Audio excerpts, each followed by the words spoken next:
ইছলাম ধৰ্মী মানুহে গো মাংস খায় সেইটোতো নতুনত্ব একো নাই। এতিয়া আমি কৈছোঁ যে ৰাজহুৱা স্থানত নাখাব, হোটেল বা ৰেষ্টুৰেণ্টত নাখাব।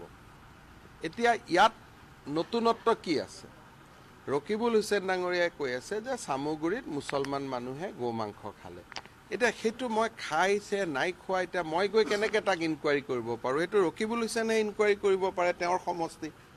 আজি ইমান দিনে যদি গো মাংস চামগুৰিৰ মুছলমান মানুহে খোৱা নাছিল, এইবাৰ প্ৰথমবাৰৰ কাৰণে খাইছে, তেতিয়া এইটো তেওঁহে জানিব তথ্য।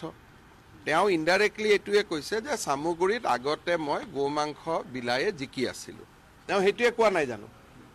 যোৱা 25 বছৰত তেওঁ জিকিলে, তেওঁ দেউতাক জিকিলে। তাৰমানে ইমান দিন তেওঁলোকে গো মাংস বিলায়ে জিকিছিল, এতিয়া মই দোকানখন বন্ধ কৰি দিলোঁ আৰু ভৱিষ্যতে কোনেও দিব নোৱাৰিব, বিলাব নোৱাৰিব। গতিকে দোকানখন ইমান দিন খোলা আছিলে, মই দোকানটো বন্ধ কৰি দিলোঁ, ইমানেই কথা।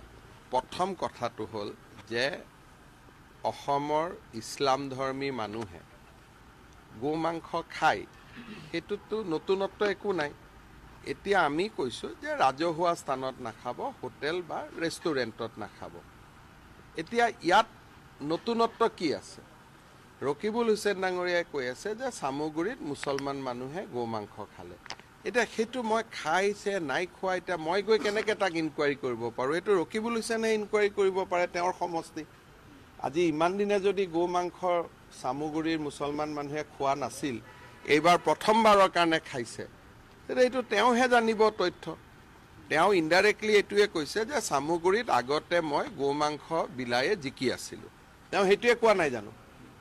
যোৱা 25 বছৰত তেওঁ জিকিলে, তেওঁ দেউতাক জিকিলে। তাৰমানে ইমান দিন তেওঁলোকে গো মাংস বিলায়ে জিকিছিল, এতিয়া মই দোকানখন বন্ধ কৰি দিলোঁ আৰু ভৱিষ্যতে কোনেও দিব নোৱাৰিব, বিলাব নোৱাৰিব। গতিকে দোকানখন ইমান দিন খোলা আছিলে, মই দোকানটো বন্ধ কৰি দিলোঁ, ইমানেই কথা।